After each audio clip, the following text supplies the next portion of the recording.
Hello, everyone. This is Eric Pennington, and welcome to the Spirit of EQ podcast. We're glad that you've tuned in. A few things we wanted to tell you at the beginning of the show, and that's this podcast was created to be a tool to help you, primarily to discover and grow your EQ. Science and our own lived experiences confirm that the better we are at managing our emotions, the better we're going to be at making decisions, which leads to a better life. And that's something we all want. We're glad that you've taken out the time today to listen and hope that something that you hear will lead to a breakthrough. Hey, one last thing. We'd really appreciate a review on whichever platform you use to listen. And if you want to, leave some comments about what you heard today, as well as follow and subscribe. That way you won't miss a single episode as we continue this journey. And with that, the show begins. Dr. Veronica Tracy-Smith, welcome to the Spirit of EQ podcast. Thank you. I'm really happy to be here.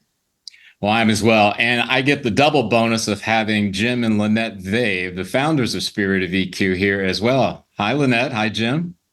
Hi, Eric. Hi, Veronica. This has really been in the planning stages for a bit, Veronica, and I know that we had a conversation. It's probably been 3 months or so ago. And with all the things of life and work and vacations and all of that, here we are. So I'm glad we were able to get the time carved out. And as you know, as we talked about it before we recorded, this is a time where we really want to delve into some of the spiritual things. With Spirit of EQ, we have our SEQ development report that even though it's not brand new, it still feels that way. And I know you've done some things and are doing some things with the SQ21 and somatic therapy. And I got to be careful, Veronica, because I know when we initially talked, I kept going down these rabbit holes because, oh my gosh, you're involved in that. Oh my gosh, you're involved in that. So I'm going to try to keep myself contained that way. But if it's okay with you guys, I want to start with, for our audience who may not or may have certain ways that they define spirituality or when they hear the word spiritual. And I'm coming at it from the angle of when they maybe think of spiritual in a not so positive way, whether it be because of past experiences, maybe with organized religion, or just maybe not fully paying attention to it because, at least here in the United States, we can be a somewhat of a, very material driven type of culture.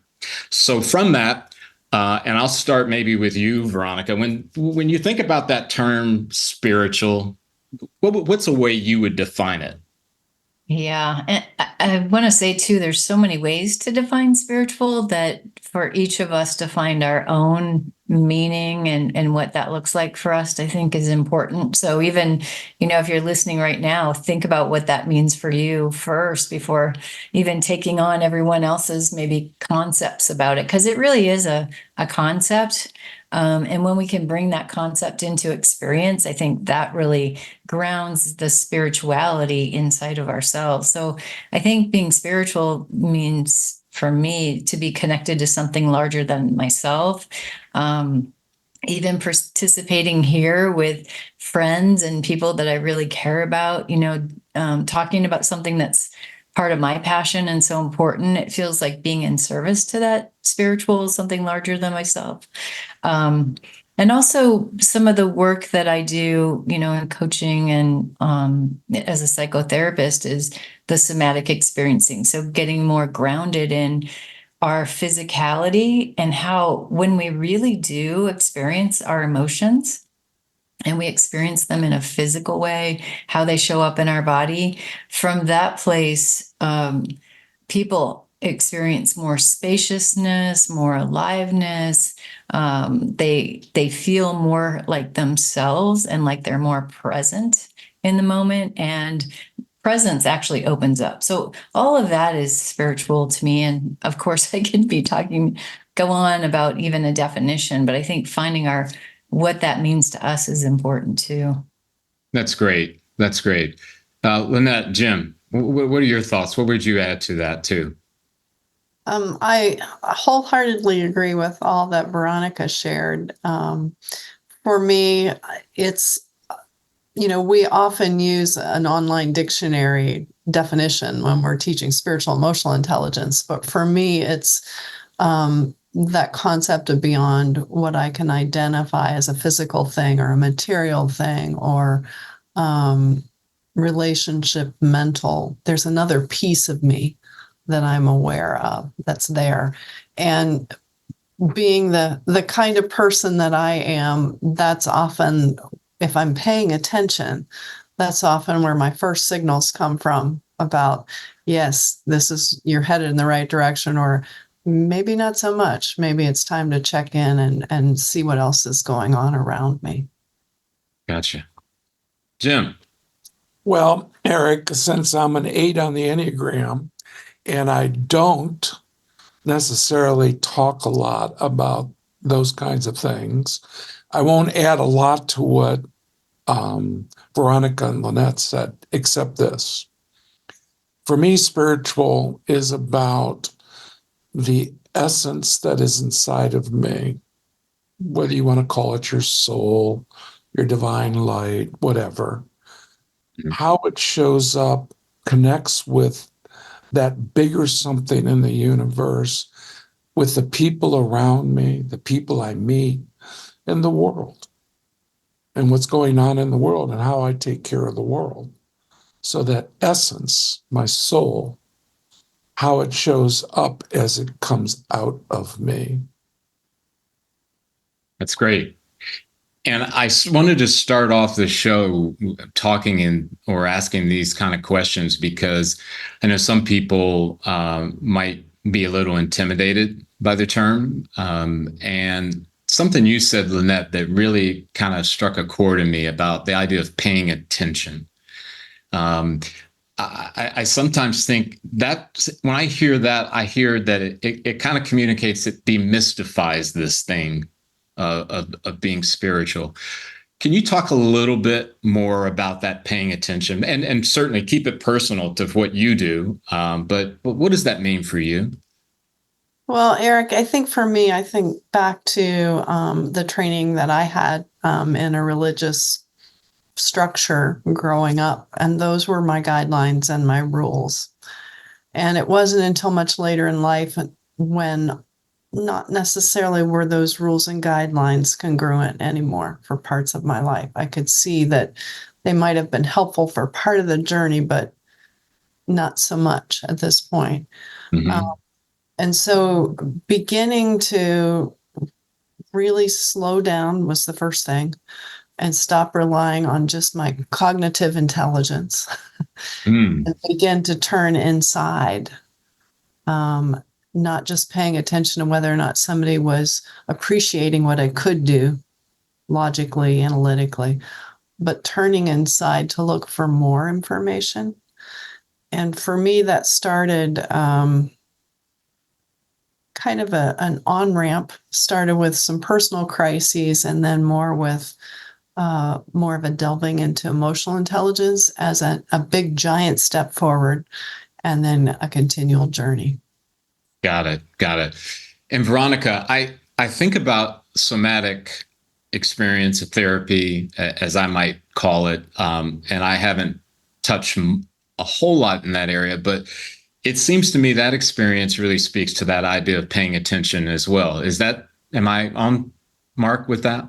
Oh, absolutely. Yeah. Because it's like the three centered ways of knowing or going inside, as Lynette is talking about. It's like, how do we know that we know something?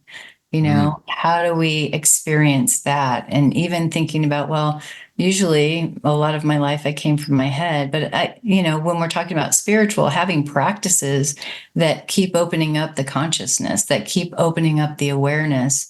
So if I'm having, let's say, a reactivity moment, time of arousal, and I can experience that as fear or anxiety, that actually shows up in my body, but it's telling me something. It's telling me if something is hurting or needs to be healed, or maybe it's giving me a connection to somebody else that is telling me, oh, I need to ask this or be aware of this or watch out for this, so it's that inner guidance system really that is connected to the greater, to like everything that Lynette said, everything that Jim said. I was shaking my head. Yes. And that's spiritual, and that's spiritual, and that's spiritual, so what it means to us, kind of back to that, but that going within, and the somatic work is a way to do that from a way that we pay attention to our nervous system. And when we do that, I experience a lot more spaciousness. I experience more presence. A lot of times we're worried about the future and the past, and we're not really here. We're thinking what's coming next and what's coming next, or, oh gosh, I said that to so-and-so. And so what I like to do is put my hands together and talk about creating more and more space in the presence and moving the past back a little bit and moving the future out a little bit. So I have more space to be here and be present now with whatever that is. Like, to be so here with each of you is like, to me, this is so alive, and here's consciousness alive right here. Man, what a great visual, the way you describe that. Man, that's powerful. And Jim, I'm going to go to you, and you started off by saying you're an 8 on the Enneagram, and I'm not going to, for our audience, we're not going to get too deep into the Enneagram here, but there's something fascinating, and I've got the audience at a bit of disadvantage because I've known Jim for a while, and one of the things that I admire about him is the fact that he knows that he is an 8, and he knows the differences around that. Jim, was it difficult at times when you came to the knowledge of that, hey, there's these certain things and ways that I behave that are connected to my personality and all of the rest? How did you approach that part when you got to know Jim better? Well, that's just not fair, Eric. Oh my gosh. I am your benevolent host, Jim.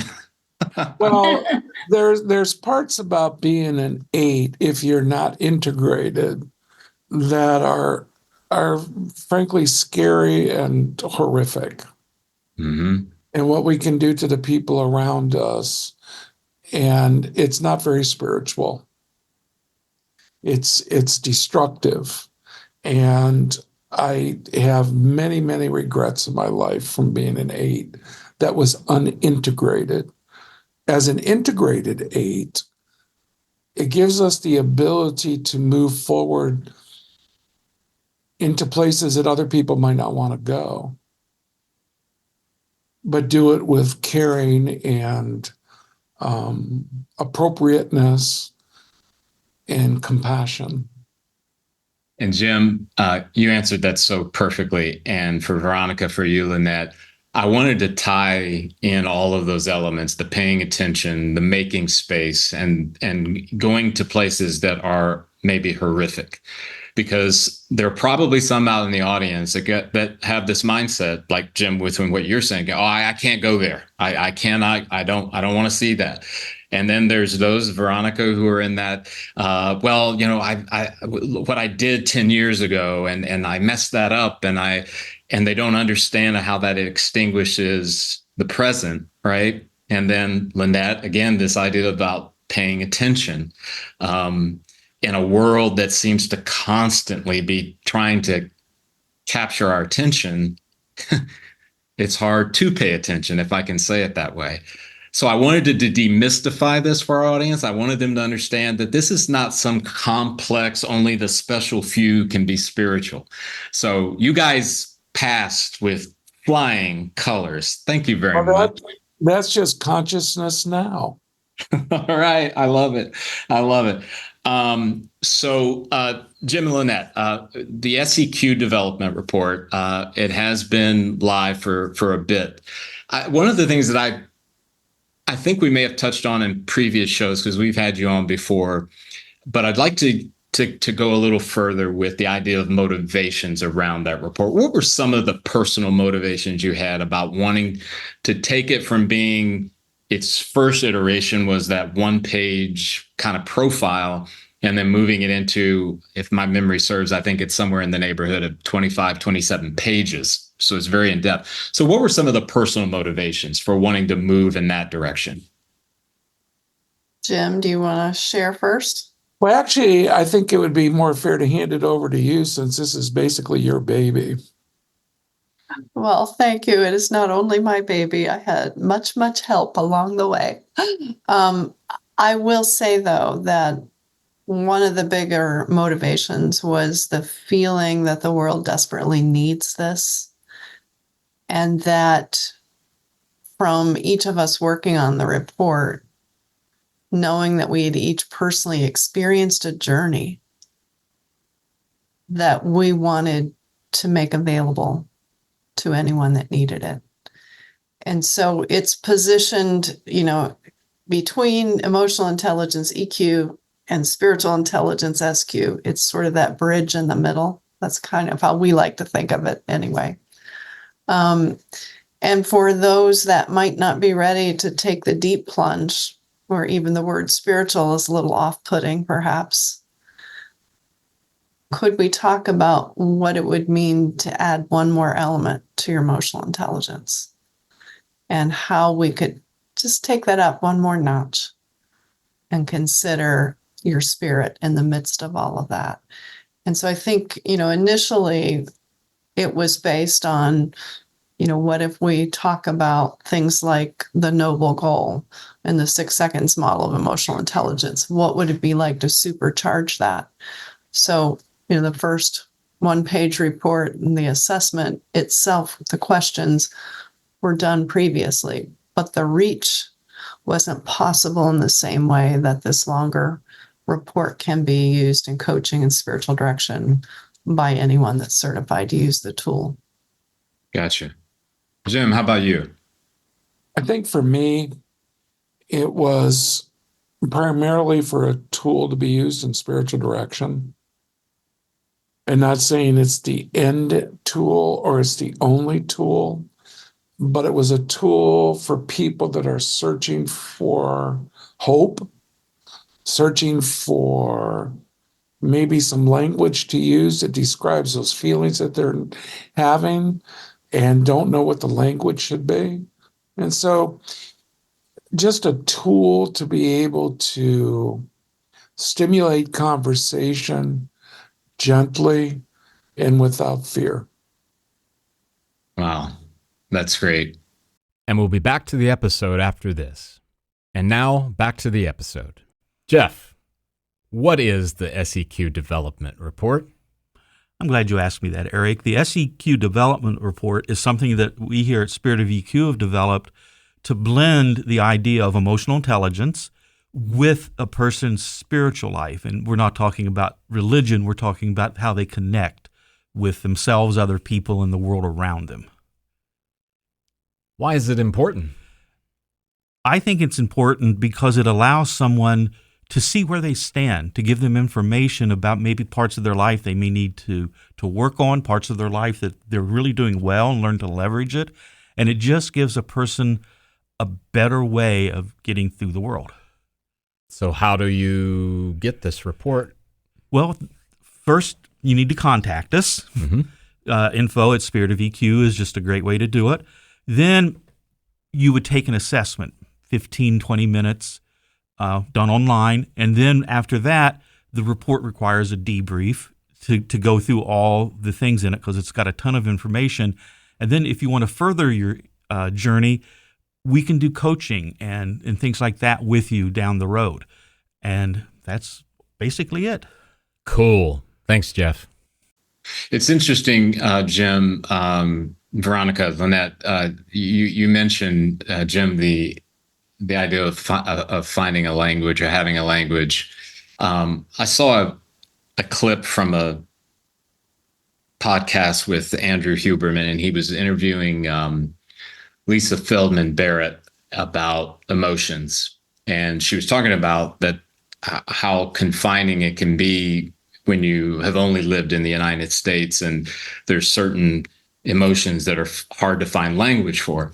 And it was kind of funny in a way, but it was really eye-opening. She said, because you can go into different countries, they have language for things that we wouldn't give a second thought. And she mentioned, like in Japan, they have language to describe when you get a bad haircut. There's actually in Japanese a term, and it's funny on the face of it. It allows. It's almost like a breath of fresh air for the person to be able to. Okay, I can. That's what that is. So, Jim, to your point, that's awesome. Finding language, because I think we do need that, don't we? We do, and I think that your haircut's very nice, Eric. Thank you. Not much there, but I appreciate that compliment just the same, Jim.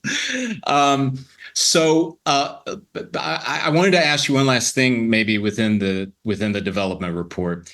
I know sometimes, at least when I was younger, I used to think that I was going to get this big, long sort of, here, sit down and watch this half-hour thing that sort of reinforces what you've been hoping for. But as I've gotten older, I've realized that typically I get glimpses. I get these momentary interactions that maybe last for 2 or 3 minutes. Maybe it's a little bit, the synchronicity of it, right? So have you both gotten anything in the time since the report went live that has given you a glimpse that it matches up with that motivation that you mentioned, that you can think of? I would say, Eric, from the people that are working with the tool, or people that we've used the tool in coaching or spiritual direction, so often it's like, wow, this is like scary what's describing. And the analogy that comes to me, and this is also true for myself, it's like looking in the mirror. And when I get a quick glimpse and go on about my day, okay. When I've changed something about my physical appearance, and the next time I look in the mirror, it's like, oh yeah. And so the opportunity is look in the mirror and see the same thing over and over again, or to try something to see what changes may result in the way that I reflect to myself in the mirror. And of course, ultimately beyond, because that last check in the mirror is usually because I'm going to be with other people. Wow. So that to me has been the thing. And then people have voiced it in different ways, but for me personally, that's the thing. Gotcha. Jim, how about you? Real quickly, I think it's a snapshot in time, and it is done in such a way where you don't have to be afraid of it. I would agree with that. And maybe to somehow, in some way, to connect with both of you in that regard. I know for me personally, those experiences would describe for me just personally what has come out from the report. So that's a wonderful echo. So I want to kind of transition a bit to you, Veronica, about SQ21. And if I mess this up, Jim and Lynette, you course correct me. But when I think about SQ21, and I don't have a ton of knowledge about it outside of it, it seems to be that if we were on a pathway, the first part of our hike would be in emotional intelligence. And then as we go along a bit, if we're going up a higher elevation, that might move us into spiritual emotional intelligence. And then if we were talking about sort of being on the top of a mountain range, we might be entering into the area of SQ21. And this is saying it not like, hey, the highest point is the best point, because all parts of the journey are vital. And actually, in my mind, you need all of those. So can you talk a little bit about your work with the SQ21 for our audience, maybe at a high level, give them a sense of what it is, what it's about, and what you've seen come from it?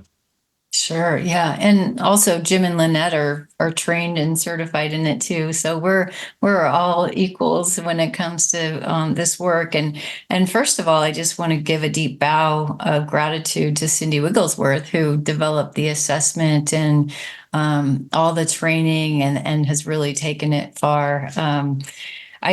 I love the program so much. I've been, I kind of pushed to have it online so more people could access it. And of course, after COVID, everything's online. So we are just ahead of the curve on that one. So very excited about that. But Cindy developed spiritual intelligence and gave really a definition to that. So I want to honor her definition, and that's that spiritual intelligence is the ability to behave. There's that emotional intelligence you're talking about, and the spiritual emotional intelligence that's undergirding that, right? So to behave with wisdom and compassion, and that is inner and outer peace is part of that. So we have some equilibrium there, and that it's regardless of the situation. So I like to say, no matter what, no matter what, that is like the top of the mountain, right? To live into that. So we don't say, oh, you have to live into that or you're not spiritual. Not at all. It's the journey. And spiritual intelligence and is based on 21 skills, which are based on emotional intelligence too. So there's the same foundation, I think, there. And like Lynette and Jim, you talk about SEQ being the bridge. And I think that's just a lovely analogy. And inside of the spiritual intelligence 21 skills, I really have seen it over the years as the spiritual journey. And there's also the developmental piece built into that. So of our adult development, of our human being development through life. And, Cindy would say that we're all spiritual. So we were defining spirituality before. We're all spiritual. It's just a matter of how much we develop our spirituality. Just like we're all emotional, it depends how much we develop our emotional intelligence. So from a higher level place, these 21 skills, I think are part of, that there's different levels to those. There's 5 levels kind of built in and beyond, we always like to say. But each of these levels gives us more and more of a foundation for growing. And part of that, some basics in it is to recognize our ego self. And when that gets triggered and when we want to be right and we fight, because we want to be right, and noticing that we can also have a higher self or a noble self or a best self. And then looking at what gets in the way of that. And I always like to bring in the witnessing self, or we call it witness self, or the withness in the group that I'm part of, a community where we are in shared consciousness to be alive to what's here, looking at what is here now, and being able to watch our behavior from an emotional, intelligent place, watch our ego getting triggered. The somatic work helps me know where I get triggered, when I get triggered, what, I can dive more into that. So I can process that and let it go, really. So I don't have to keep going around the same circle over and over again. So that's a big piece of it. And then, what's our mission, vision, values for ourselves, for our life? And the question I always like to ask is, who have I come here to be? I ask my clients that. Who have you come here to be? And let there be space in that. So, there's of course, 21 skills. There's a lot more involved than that, but I think those are some key points, and how we go, we go from just having awareness to building into mastery. And that's a lifelong journey. And we don't really ever get to the top of the mountain and then that's done, because guess what? There's always another mountain to climb, right? Yeah. And, as now I'm hearing you describe this, I think, well, my mountaintop analogy just totally failed me, because as you were talking, Veronica, I'm thinking about the idea of exercise and the building of strength and stamina and balance.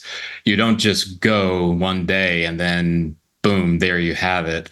It's worked over time. It's a continual thing. I will never get to a place where I'm totally balanced. there will always be something in my balance that I need to work on, to strengthen, to get better at. And I sometimes wonder if this connects, and I'm going to kind of segue a bit to, there seems to be this heightened interest in spirituality in the culture in which we live. Is it rooted in that idea of development, do you think, or there's some other things that you think may be driving that heightened interest that we, and maybe I'm asking you too, do you see that too in what you do in your work and otherwise? So I want to open it up to all three of you. Yeah, I've been talking a while. Lynette or Jimmy, you want to jump in? I think I want to do a nod to Cindy as well, because I met her when she was doing the beta testing on this assessment, and she had a profound impact on my spiritual journey, more so than I could even describe. And she, for lack of a better word, opened my eyes to a path that I knew was there. I just hadn't put my foot upon it. And this spiritual hunger for people might not be called spiritual. They may not realize that their essence is fighting to be heard, to be seen, to be understood.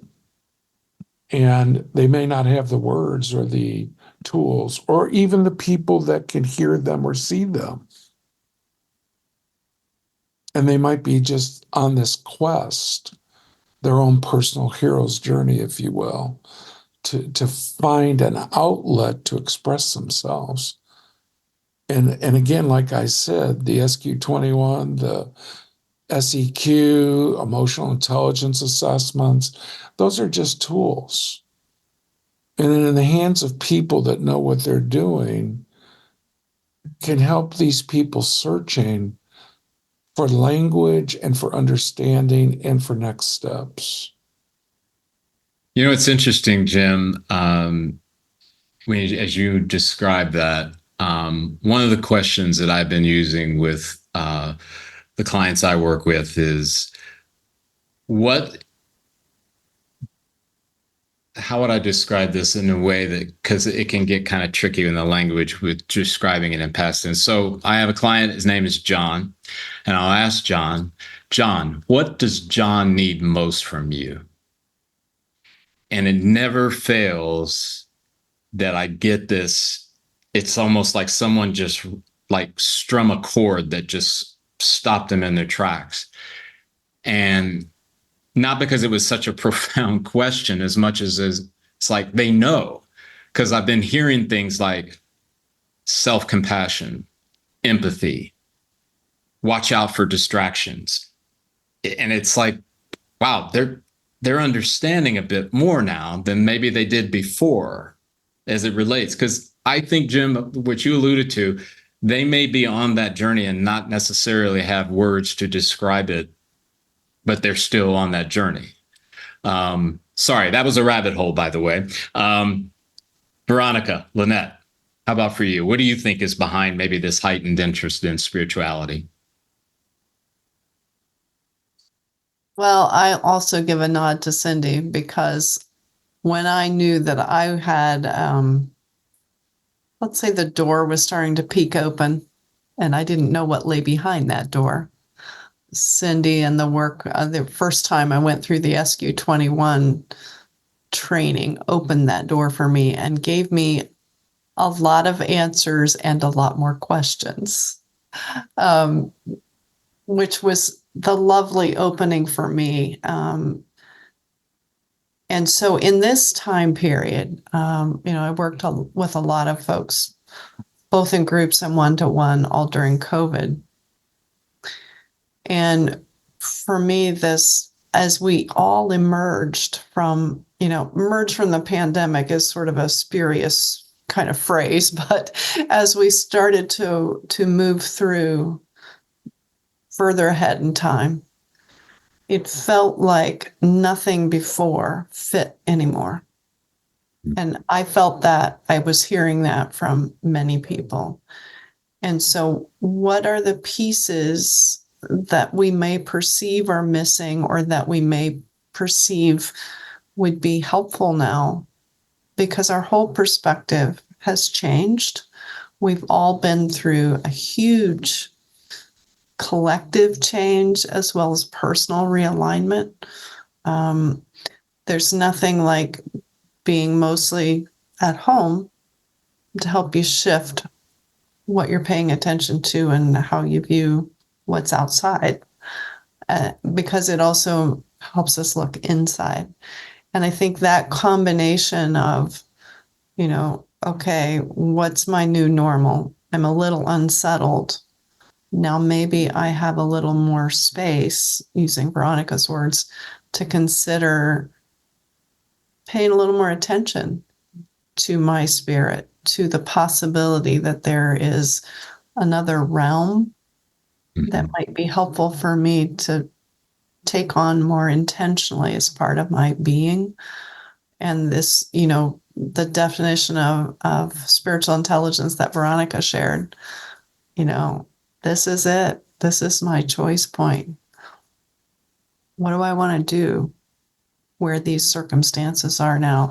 It was the very same question that came to me immediately right before Jim and I started working on the original SEQ, when all of our clothes were stolen on a trip to Italy.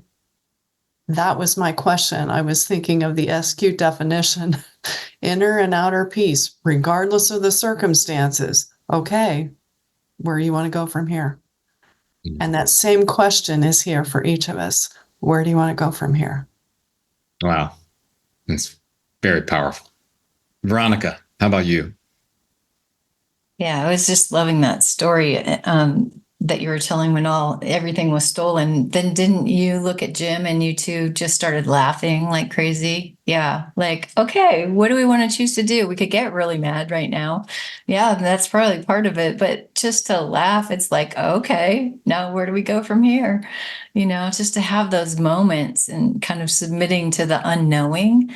I mean, that's even this deeper surrender place. So, back to your question about, is it that now is heightened interest in spirituality?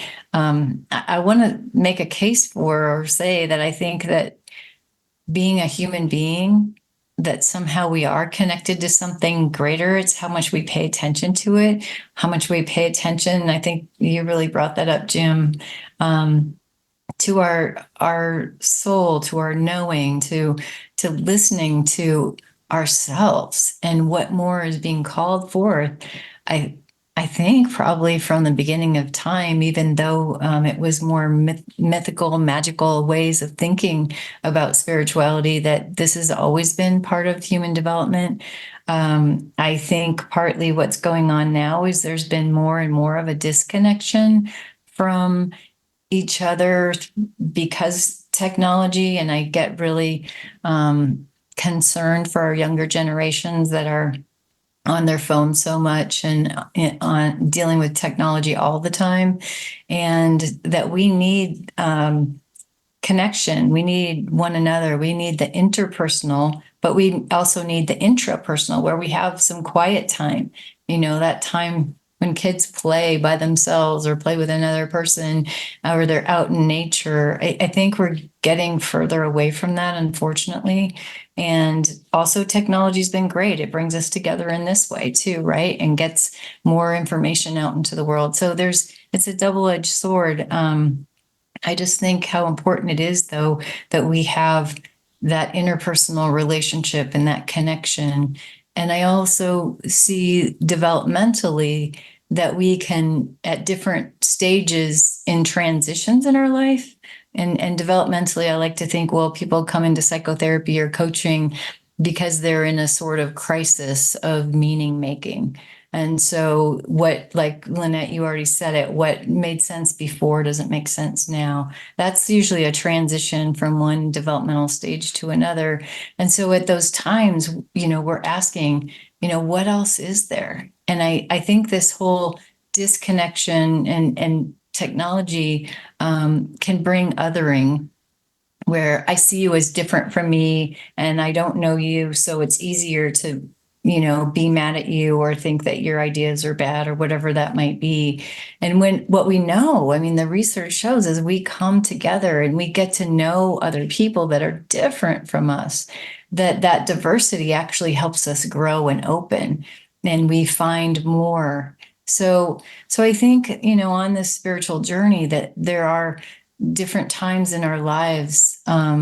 I remember being 15, almost 16, and I was doing a lot of drugs. And it was this time I was seeing, wow, I'm starting to look like other people in the family. I don't want to look like that. So I totally changed everything and started my spiritual journey kind of inside myself to look at, hey, what more is there? What's my purpose? What am I doing with my life? And there's been different times along the path where I can turn away or turn towards. And the turning towards is scary sometimes. It's in that unknowing, it's in that maybe surrendering part of what I think I know or surrendering that ego part that wants to have control. I think those are some really touch points for me when I can let go of knowing or having the plan and I'm going to stick to that plan no matter what. I've been like that a lot in my life. It's like, nope, what's it like to let go of the plan and see what arises, what happens. So that's a long-winded way to get to what's maybe having people look at this more. And also, our later stages of development, as we start to look at death as, coming our way, getting closer, we're aging bodies. I think that's also a time like, who have I been and do I want to be? What is there a legacy I want to leave? And is that legacy important? And who do I want to leave it with? Wow. That's great. All of you, thank you for that. So as we get close to the end of the show, I wanted to kind of finish us out with this idea of our audience. And maybe they've today said, maybe the spiritual thing isn't so mystical and unapproachable or whatever. But I don't know where to begin and then I always think about the times where I've uttered the word spiritual and the person immediately says, no, I'm not religious. And to which I go, good. But having said that, what would you throw out maybe as some recommendations for maybe those first small steps toward, okay, I want to learn more about my spirituality. I want to develop that muscle, if you will. And for all of you, so whoever would like to tackle it first, what would you recommend? I need to just maybe clarify something. Certainly. Spiritual is mystical,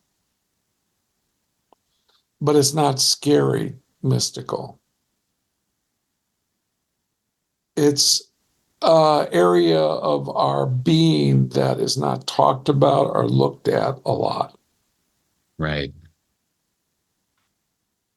I think if somebody's very interested in getting started in this journey, one of the things that we don't do very well is breathe. And the breath is very instrumental in helping us to connect with our inner self. And there's something called the box breath out there. It's very simple. And you breathe in through your nose for the count of 4. Hold it for the count of 7 and breathe out through your gently parted lips for the count of 8. And as you do this, just sort of cycle through it and slow down. Slow down more and more and more. And sort of like a gentle wave on a lake coming in off the shore. And you realize eventually that you're just breathing in very rhythmically and breathing out slowly. And it's okay. And what that does is that us humans live in our sympathetic nervous system. And we do that because we're always ready to fight or flee or something else. because of the kind of world we live in. But the breathing, like I just described, helps put us into our parasympathetic nervous system, our restful system, our healing system. And it's very important for us to spend time there. And for somebody starting a spiritual journey, being able to still themselves so they can do what Veronica was talking about, be in that space of now. Essential way of building space, Jim. I would say yes. Yeah, that's great. How about Veronica? I'll just go to you next, and Lynette, you can bring us home. Okay. Excuse me. Yeah.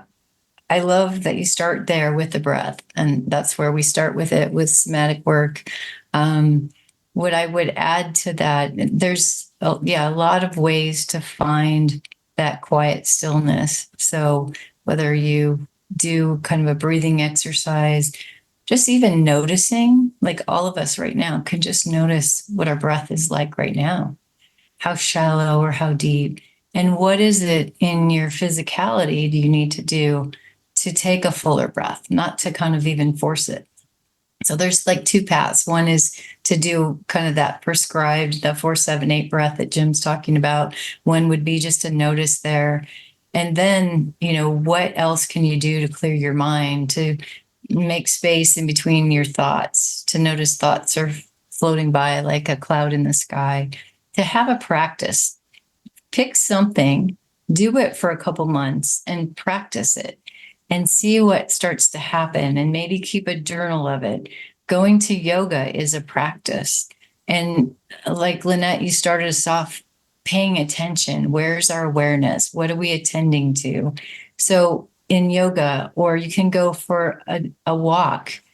And what are you paying attention to feel your feet as you hit the ground, feel your feet inside your tennis shoes or in your whatever shoes you have, your hiking shoes.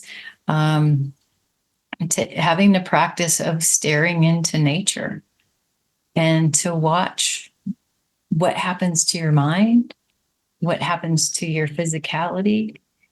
Are you tensing more? Are you relaxing? If you're tensing more, where are you holding that? Giving attention, like I like to say, attend to it like it's a baby. Not that it is a baby, but you're attending like you're attending to a child or a baby, and see what happens. And be in the mystery of that, being in the mystery, the mystical, as Jim, you described it. We can all be mystics in this modern day mystics in this world by attending to what is here now. You can do it if you have children, you can do it with your kids. When, instead of just like, oh, we're going to play this game, be with them and see what happens, and just be quiet and see what happens. It's really amazing. I'm interrupting you, and I'm sorry. I just what you're saying about just try it and see what happens. I can't tell you how many people I know, professionally and personally, that one of their great barriers is just to try something. It can be paralyzing for folks, and I want to be sensitive to that reality for them. However, when I hear you talk, I'm going, you know what? Yeah, you could just try it. Yeah. Play in the sandbox. I like to say, play in the sandbox and be curious, I love it. I love it. See what happens. Lynette, how about you? Well, based on my own experience, and I realize many of us have different personality styles, and how we come to these things varies somewhat, but I think all of us can benefit from making a date with ourselves, whether it's 5 minutes a day or half an hour in a week. Check in and ask yourself, what do you need? And of that, the answer to that, what can you provide for yourself? What does your spirit need? And what can you give to nurture your spirit? Wow, that's awesome. And what did you do, Lynette, for Friday? I scheduled date day for Jim and I. When the calendar gets busy, I look out, and sometimes I'll do it for myself. day off. It's blocked out. Or for both of us together, it's blocked out and it's sacrosanct. You can't interrupt date day or my day off for myself. Yeah. Wonderful, wonderful advice. And Veronica, you probably haven't heard this before, but Jim and Lynette have heard it from me. And that is that when we find ourselves running out of time, we know it's been a great show. And this truly has been. For me, selfishly, I'm sorry, I'm surrounded by three great people. It's sort of hard for me to be a host. So, Veronica, we really appreciate you coming on. And Jim and Lynette, as always, it's great to see and hear from you.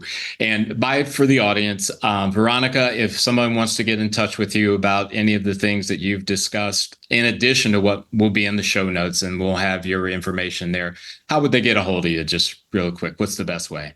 Yeah, so raisingconsciousnessnow.com is my website. And you can contact me that way. All right, perfect.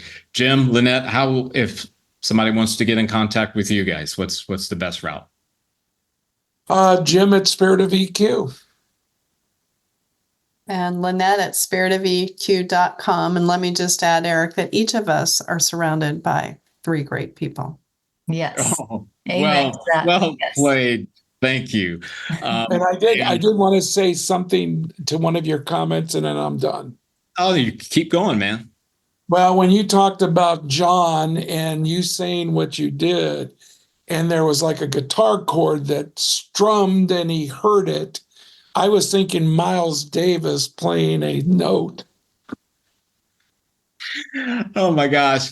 Straighten up. Get yourself together, Eric. I did not use my Miles Davis analogy. And for our audience who knows how much I love Miles Davis, they're probably a little tired of hearing my Miles Davis analogy. So I thought I would change it up a little bit and use the guitar strum. But thank you for pointing that out, Jim. I appreciate that just the same. With that, everyone, we thank you for tuning in, and we look forward to the next time we're together. Take care.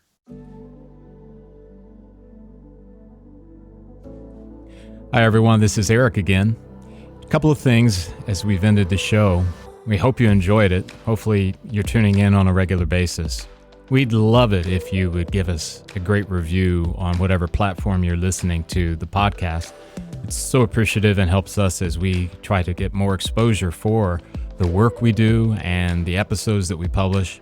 And we're grateful to you as a listener. The second thing is, just remember, our content is for educational purposes only. It's not intended by any stretch to diagnose or to treat anything that may be occurring in your life or anyone else's life that you may be connected to through the podcast. But once again, we appreciate you tuning in to the shows.